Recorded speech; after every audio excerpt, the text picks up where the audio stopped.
everyone. Welcome to Both Sides of the Story. I'm your host, Alan Janae from CBS 4. Thanks for joining us.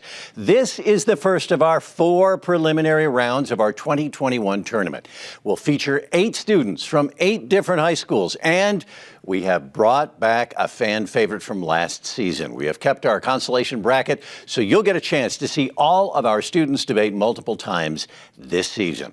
On tonight's show, students from Cherry Creek High School and Eaglecrest High School kick off our new season. This is a battle of 2 schools in the Cherry Creek School District. So let's meet our participants. First up is Masha Osovskaya, a senior from Cherry Creek High School. Let's hear her story.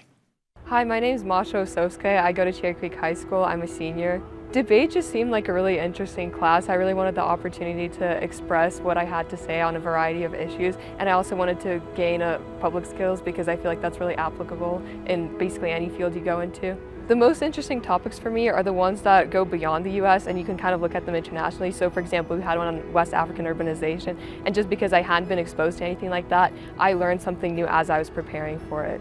Masha is a phenomenal student, a kind, compassionate soul who's great at mentoring younger students. Masha does an excellent job of staying calm under pressure and is able to process multiple arguments. It really helps her to convey her ideas. Outside of school and debate, I dance and I play the piano. I've been doing that for a really long time. I think for the future, I want to go into engineering, specifically biomedical engineering, because I find medicine really interesting in biology, and I want to make a difference in people's lives by creating new technologies and discovering new things to help the jobs of doctors easier. Awesome. Next, Lindsey Troftgruben, a junior from Eaglecrest High School. Let's catch up with Lindsey. Life isn't about staying in your comfort zone. Realizing that for me allowed me to find so much more happiness in everything that I do.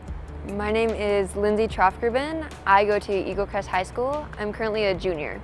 I originally decided to join debate because my mother used to be a debater, and it's been in the family ever since.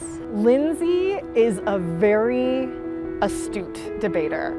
She listens to her opponent's arguments so carefully, and it's through her really strong listening skills that she's able to take apart her opponent's argument really effectively. So when I'm not debating, I'm a very competitive softball player. I travel all around the United States for softball. I'm a pitcher, and it takes up majority of my time. I want to go into a career in science. My sister suffers from a disease called FND, functional nerve disorder, so I really want to become a neurologist and help so many like her. And also awesome, we have 2 great participants today. Also joining us, our special panel of experts who will offer their analysis of the debate today. They are Dominic Dezzutti, host of Colorado Decides, the election debate series produced in conjunction with CBS 4. And he is joined today by Marianne Goodland, chief State House reporter for Colorado Politics. Not easy judges today, folks. We're going to have a good one. It's time to set the ground rules. Each side will present their case. They'll ask each other questions and have a chance to offer rebuttals as well. Both students have prepared a pro and a con case for tonight's debate, and they won't know which side they'll defend until we have a coin flip right here in our studio. When it's finished, we go to our illustrious panel for questions. We find out who they felt offered the best arguments. So right now, let's get started. The issue up for debate today is this: should the state of Colorado have an electric grid fed by only renewable energy sources by 2050? Let's have our coin flip right now and get ourselves underway. So, Masha, I'm going to have you make the call on the coin flip. What would you like? Heads. And heads it is. Would you like the affirmative or the negative to get things started? I'll take the affirmative. Affirmative. That means you go first. The floor is yours right now for 3 minutes. Go ahead. I affirm that the state of Colorado should have an electric grid fed by only renewable energy sources by 2050. My first contention is that renewable energy increases fairness and equity in society. Renewable energy is cheaper than fossil fuels. According to Masterson 21, of renewable sources, nearly 2/3 were cheaper than the cheapest fossil fuel. Additionally, Wheeler 17 says that prices of renewable energy have been dropping over the past decade. Solar continues getting cheaper every year. wind is the cheapest form of energy available in many states, including Colorado. This directly affects Colorado residents, as in 2019, Roberts finds that the savings net out to $3.3 billion. That averages out to annual savings of $97 per electricity customer. This price reduction is critical, as Cook 18 writes that 11% of Colorado residents are energy impoverished, and they pay on average 10 to 15% of their income on energy, meaning that switching to renewable energy could reduce the burden for 630,000 Colorado residents. The positive impacts are tremendous. Currently, according to the U.S. Department of Energy 2018, energy burdens can threaten a household's ability to pay for energy and force tough choices between paying energy bills and buying food, medicine, or other essentials. Fortunately, affirming this resolution provides solvency to these issues by decreasing costs. Moreover, high energy burdens disproportionately affect low-income and minority communities. The U.S. Department of Energy continues, low-income households face an energy burden 3 times higher than other households. Furthermore, according to Conta Costa 2019, minority households experience higher energy cost burdens. By taking advantage of the low cost of renewable energy, Colorado can make energy more affordable and accessible for all of its residents. My second contention is that renewable energy creates jobs. From Wheeler 17, renewable energy is incredibly important when it comes to jobs. There are more renewable jobs than coal jobs in America. Nationwide, twice as many Americans work in solar as in coal, and solar is creating jobs at about 12 times the rate of the rest of the economy. In total, clean energy employs 62,000 Coloradans today, which dwarfs the 4,600 jobs provided by coal, oil, and natural gas generation combined, as well as the roughly 1,200 coal mining jobs. The Environmental Defense Fund 2018 corroborates this. The clean energy economy remains a big source of jobs, with wind and solar jobs outpacing those in coal. These trends will only be accelerated if Colorado were to alter its power grid.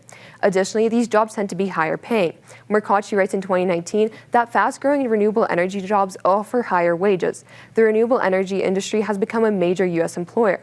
Renewable jobs can help those affected by the decline of the fossil fuel energy, as Green Match 2021 finds that most of the fossil fuel jobs have been declining since 2012, when the gas and oil industry reached their peak. People are looking for new opportunities, and along comes renewable energy. According to Runyon 21, putting people to work in the energy industry will reap more benefits for the U.S. economy than putting people to work in almost any other sector. Colorado could significantly increase its economic gains through this resolution. Because renewable energy is in a unique position to increase fairness, equity, and job availability, I urge you to vote affirmative. Masha, thank you very much. And now, 2 minutes for questions from Lindsey. Lindsey, you may go ahead. All right, so you talk about a lot of this topic of it's going to be cheaper and more resourceful. However, is this only true with 100% full switch to renewable energy? Yeah, I do think we need to reach that 100% full switch to renewable energy, because that way we can maximize the decreased cost, because as we can see, it's $97 per customer. And if we switch to fully renewable, we would be able to see those benefits. So what happens to all those people who are currently working for those major companies that are in fossil fuels and working with getting refineries for jobs and rely solely on those jobs for their family? Well, as I said, renewable energy is growing at 12 times faster than the rest of the economy. And I do read that Green Match card that says that people can be put to work in the renewable energy industry. That is the industry they should be put in if we want to see all those economic gains. So those people can be just transferred over to that, because there are more than enough positions to fill their vacancies. So we're talking about a full 100% switch between them and their normal lifestyles, and switching them over to new jobs, new places, front-loading everything. And this is only in Colorado. So many people will still be in those fossil fuel jobs. And so does your impact actually hold in consideration that it's solely Colorado being spoken about?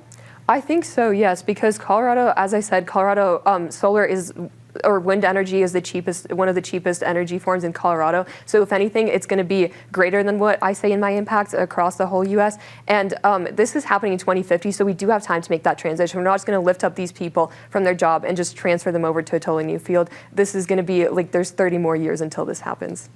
Thank you, and I believe that's all the questions I have. All right, Lindsey, that is it for questions and cross-examination. But now you get to make your case in the negative, opposed to this concept. Should the state of Colorado have an electric grid fed only by renewable energy by the year 2050? 3 minutes. Go ahead.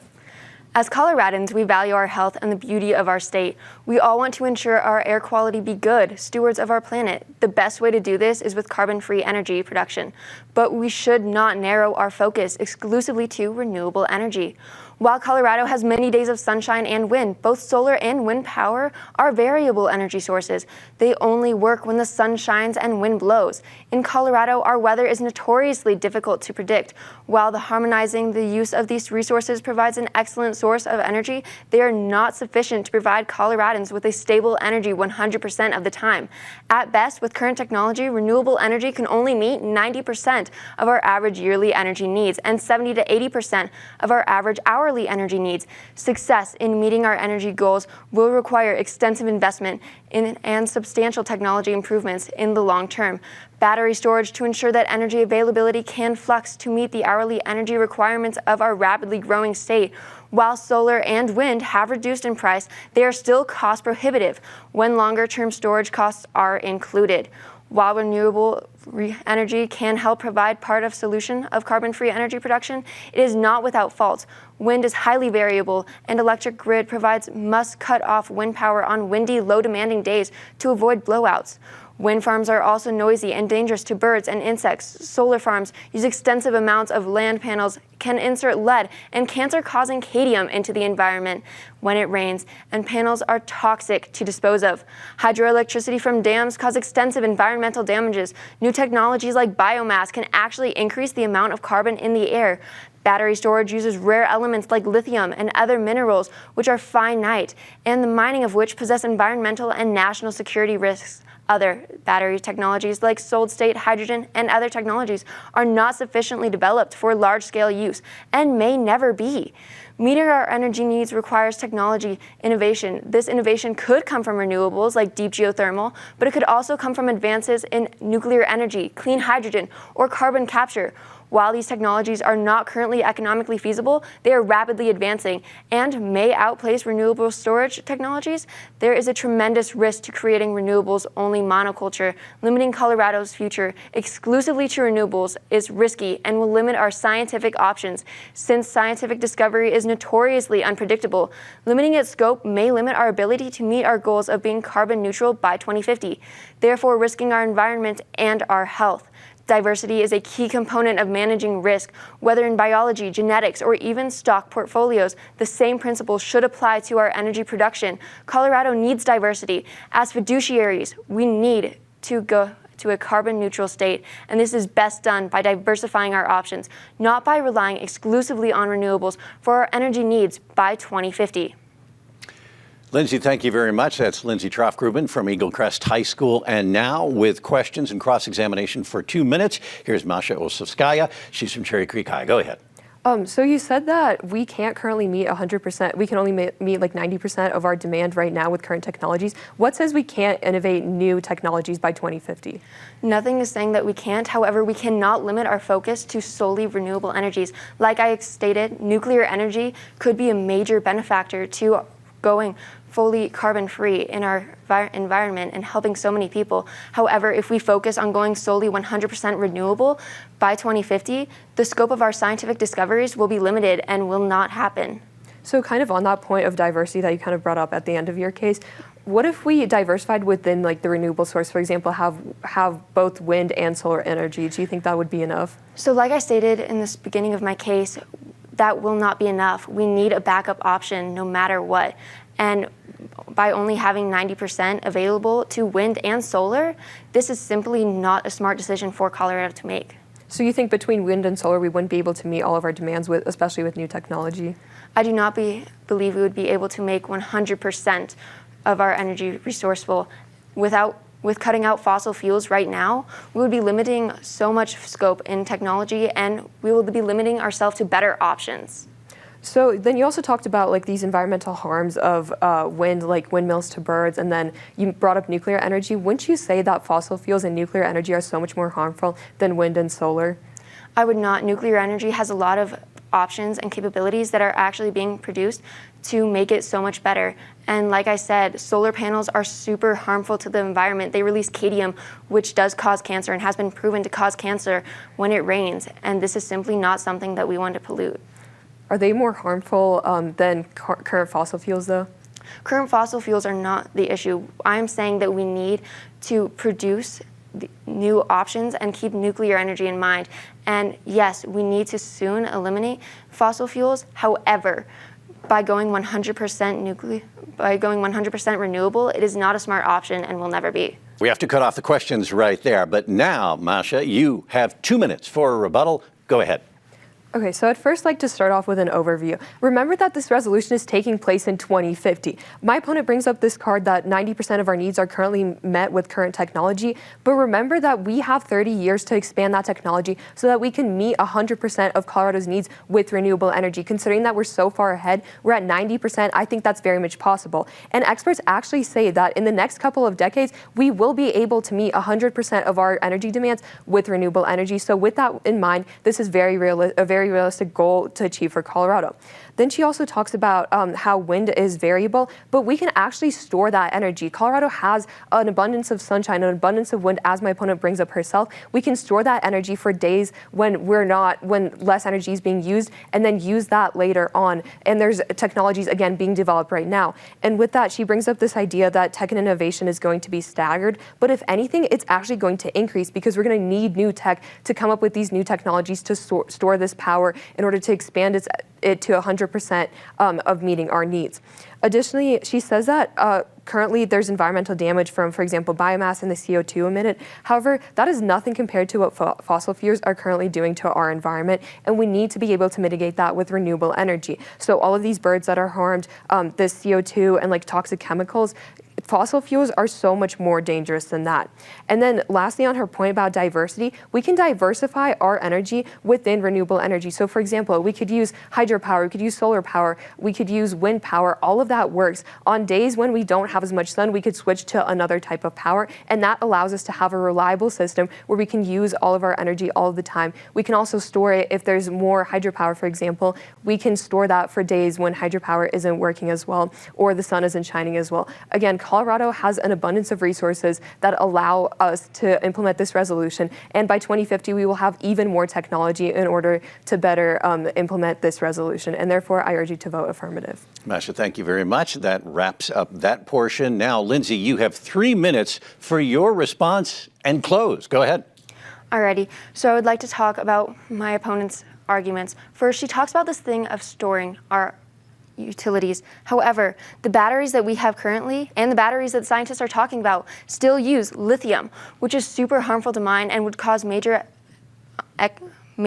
impacts on our economy. No matter what, there are still going to be impacts. And what I am saying is that we cannot go 100%. If we do choose to go 100%, I have proven in my case, and scientists have even said, that it will limit scientific discovery on nuclear energy, which is a major point we need to bring up. Nuclear energy is a smart decision for us to go for. However, it is not a renewable energy source based off of the fact that it is currently being produced.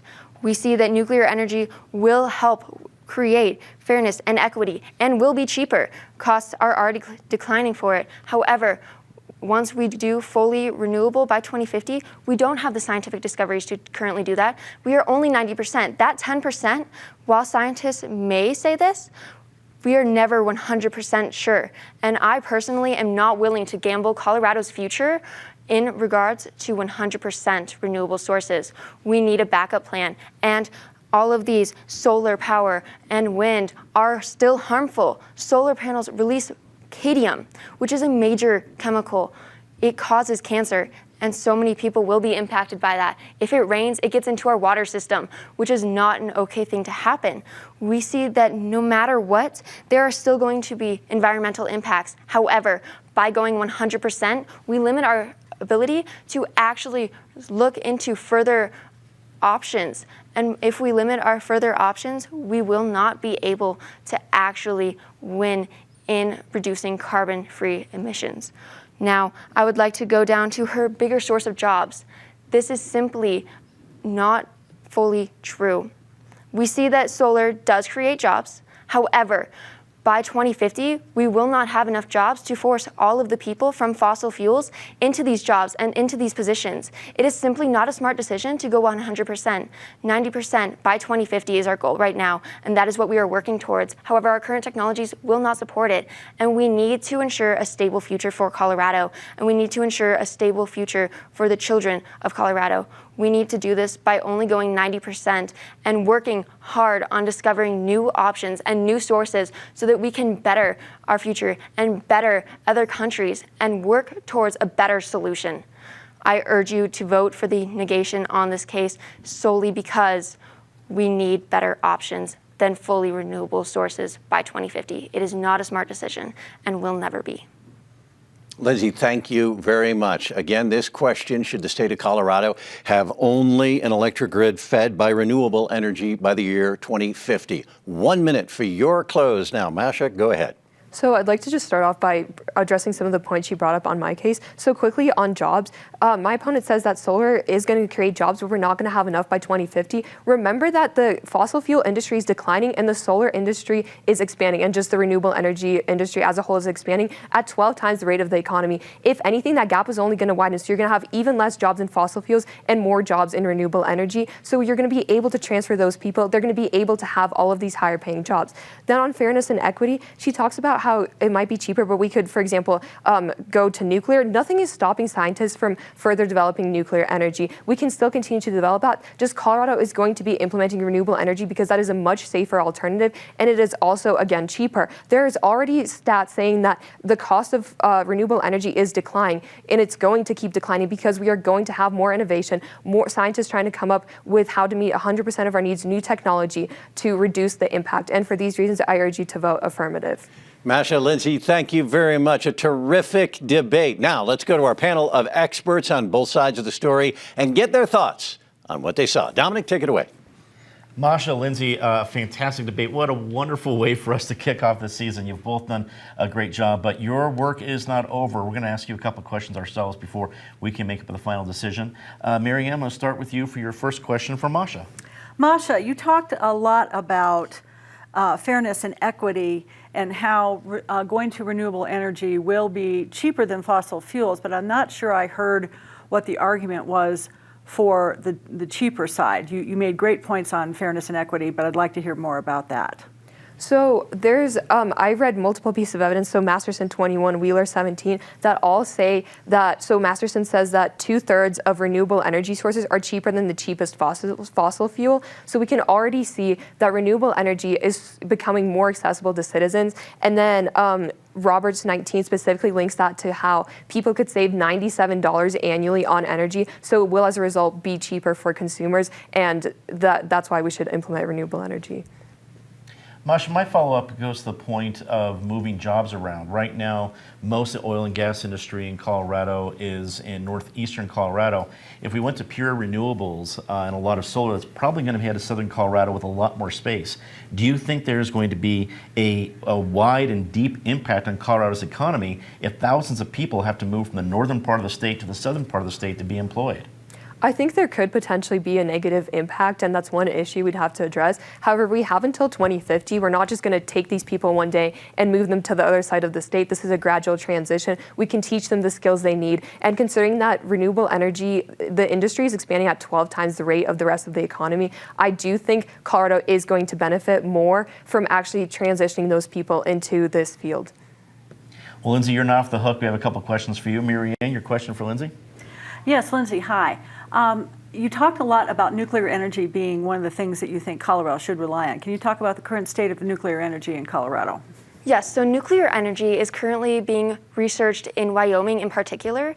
And what we are seeing is that scientists are actually being able to discover how to better nuclear energy, and it is currently being able to actually maintain energy stability in towns and cities, and it will be a major benefit to Colorado. We are already looking into nuclear energy in Colorado, and I believe that if we solely go to renewable energy, it's not going to be smart in that decision for nuclear energy. Nuclear energy is already being successful, and by limiting our scope to renewable energy, our nuclear energy benefits will completely just go away. We won't have the opportunity to do as much research and focus on that.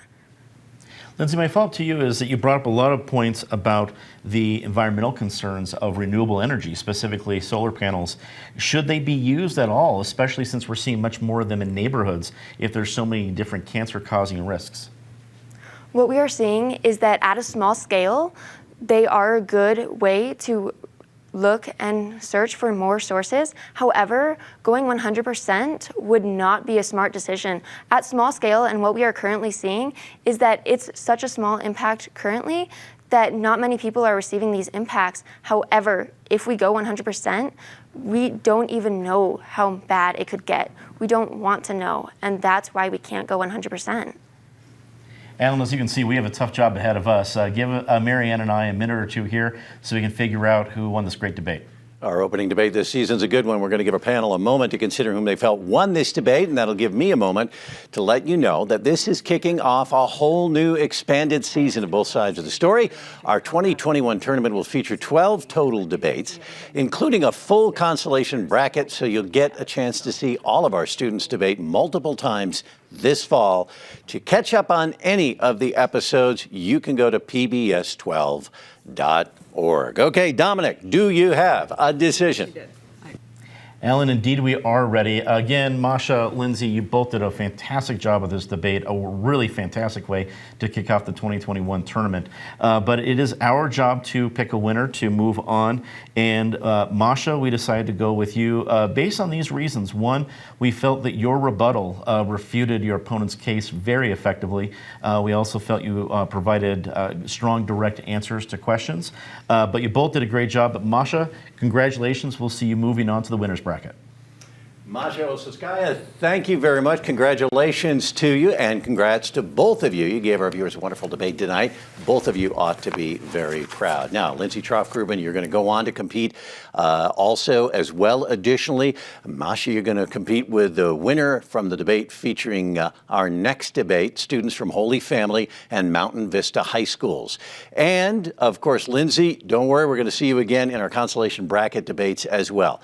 Well, that's all we have time for our program tonight. And I want to thank our excellent students for accepting our challenge and participating in our debate. I also want to thank our esteemed panel for sharing their thoughts. And finally, we want to thank you for tuning in. It is the support of viewers like you and our sponsors that helps to make this show a reality.